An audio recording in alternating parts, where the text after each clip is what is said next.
আসসালামু আলাইকুম রহমতুল্লাহি ওবরকাতুহু। সম্মানিত দর্শক, বাংলাদেশের দুর্নীতিবাজদের উপর মনে হচ্ছে খোদার গজব নাজিল হয়েছে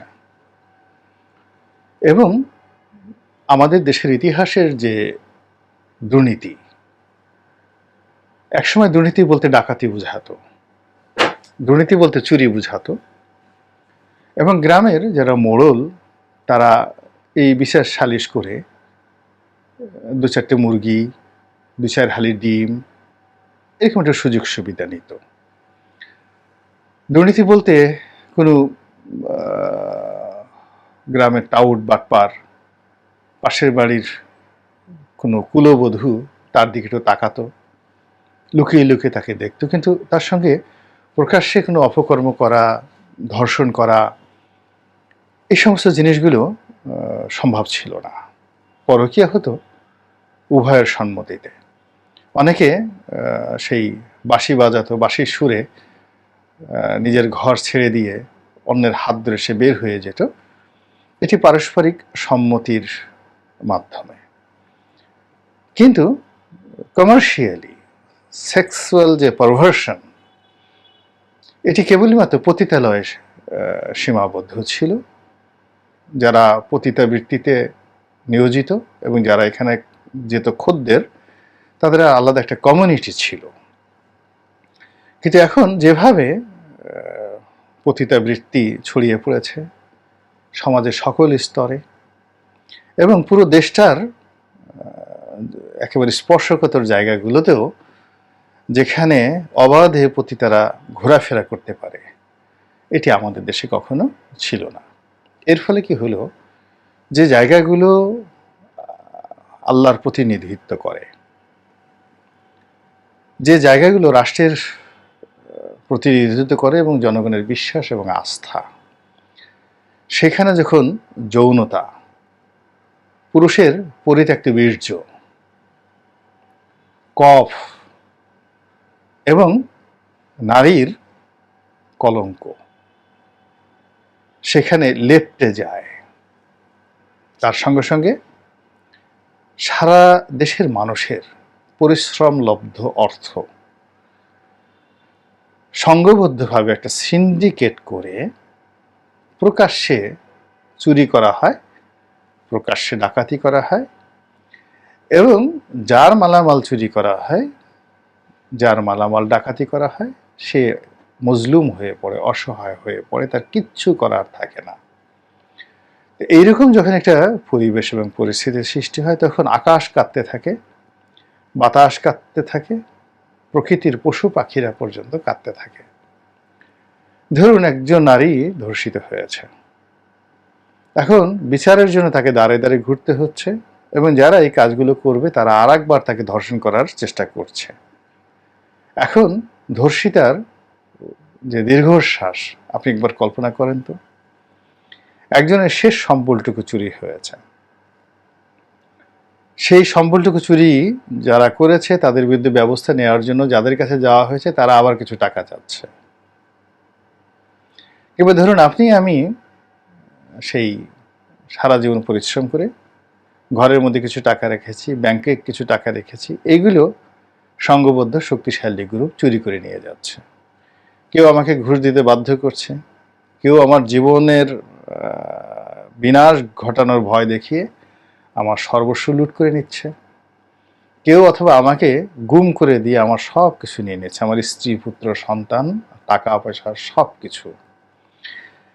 এই কুকর্মের ফলে একটা যে সিন্ডিকেশন, এই যে বেনজিরকে যে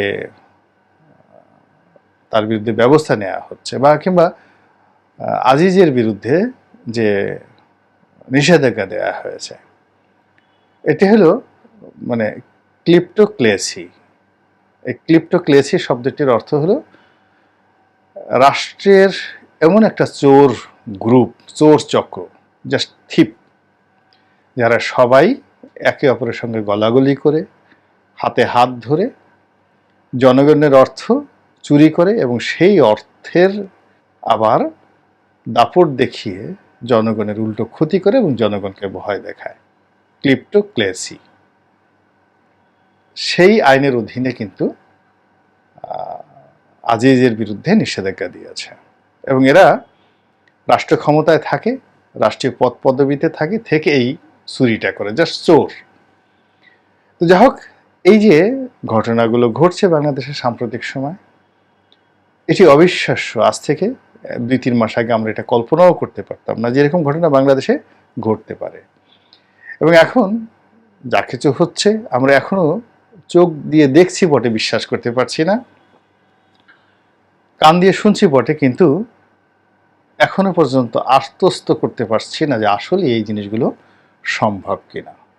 দ্বিতীয়ত, আমাদের বিশ্বাস, আমাদের জ্ঞান এবং আমাদের অভিজ্ঞতা একে অপরের সঙ্গে ঝগড়াঝাঁটি করছে যে শেষ পর্যন্ত কি বেনজিরের কিছু হবে, শেষ পর্যন্ত কি আজিজের কিছু হবে, নাকি কেউ এসে তাদেরকে কোলে তুলে নেবে, মাতৃস্নেহে পিতৃস্নেহে তাদেরকে আরও নতুন করে সুযোগ সুবিধা দেওয়া হবে, এবং তাদের বিরুদ্ধে যারা মুখ খুলেছিল হাল্লা রাজার মতো তাদের জবান বন্ধ করে দেওয়া হবে। এরকম ঘটনা আদৌ ঘটবে কিনা, এই বিষয়গুলো নিয়ে কিন্তু অনেকের মনে সন্দেহ রয়েছে এবং এখনও পর্যন্ত মানুষ বিশ্বাস করতে পারছে না আসলে এই বিচারগুলো শেষ পর্যন্ত সুষ্ঠুভাবে হবে।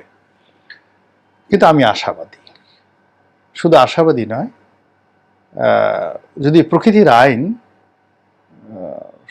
সত্যিকার অর্থে চালু থাকে, যদি বায়ুমণ্ডলে বাতাস থাকে, সূর্যের কিরণ থাকে, চন্দ্রের আকর্ষণ থাকে, যে আকর্ষণে এই যে দেখেন বিশাল বন্যা হয়ে গেল, এলোমেলো হয়ে গেল সব কিছু, জোয়ারের টান থাকে, ভাটার টান থাকে, তাহলে এই বাংলাতে আজিজ আর বেনজির নয়, এরকম আজিজ এবং বেনজিরের মতো অসংখ্য আজিজ বেনজিরের বিচার হবে। আপনারা কয়েকদিন আগে সামাজিক মাধ্যমে, পেপার পত্রিকা আসছে কিনা বলতে পারবো না, সামাজিক মাধ্যমে আমরা দেখেছিলাম যে একটি বাহিনী প্রধান নিয়ে ভীষণ রকম বিতর্ক তৈরি হয়েছে যে আমেরিকা তাকে ভিসা দিচ্ছে না এবং তার ছেলে আমেরিকাতে পড়াশোনা করে এবং সেই ছেলের অ্যাকাউন্টে বিপুল পরিমাণ টাকা পাওয়া গিয়েছে, 10 কোটি না 20 কোটি টাকা পাওয়া গিয়েছে। এটা নিয়ে আমেরিকাতে তোলপাড় তৈরি হয়েছে এবং এই কারণে আমেরিকা তাকে ভিসা দিচ্ছে না, যদিও পরবর্তীতে আবার কিছুদিন পর দেখা গেল সে আমেরিকাতে গিয়েছে। সে রাষ্ট্রীয়ভাবে যাওয়ার চেষ্টা করেছিল আমেরিকা অথবা কানাডাতে,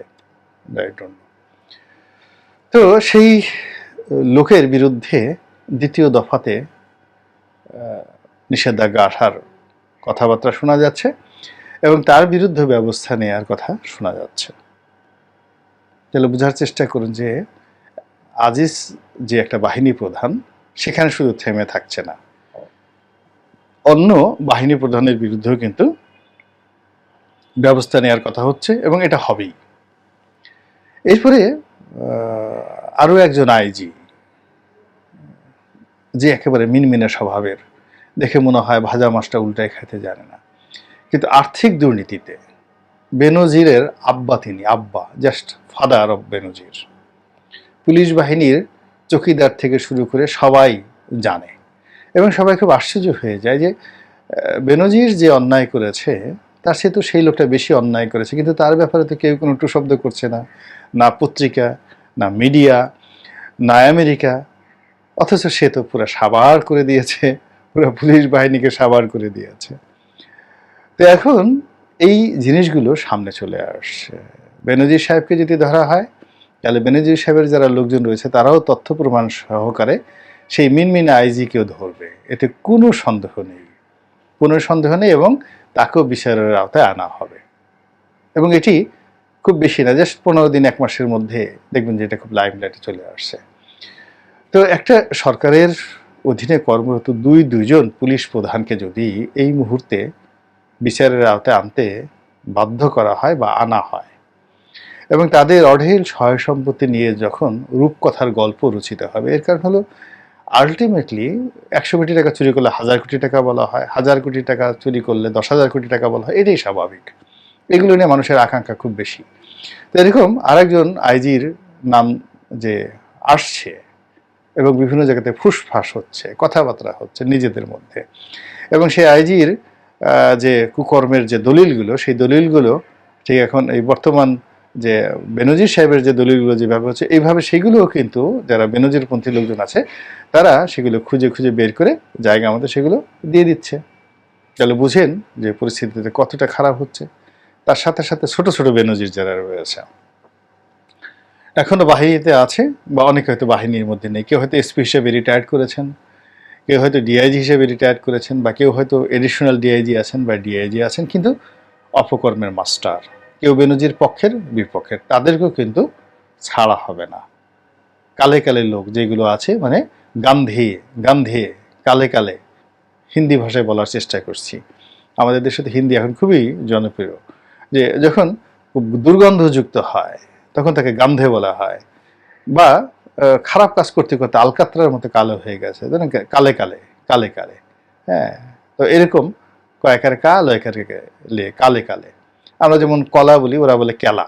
তো এইরকম কালে কালে কেলা, যারা কালো হয়ে গেছে এরকম দুর্নীতির যারা কলা, বিসি কলা, তাদেরকে তাদের দুর্গন্ধ আলটিমেটলি কিন্তু এখন ছড়িয়ে পড়েছে চারিদিকে। তো এই যে দুর্গন্ধ সারা বাংলাদেশে ছড়িয়ে পড়েছে, তার সঙ্গে সঙ্গে অর্থনৈতিক এই দুরবস্থা, এবং সেই দুরবস্থায় থেকে মুক্তির জন্য সরকারকে এখন ট্রান্সপারেন্ট হতে হবে, স্বচ্ছ হতে হবে।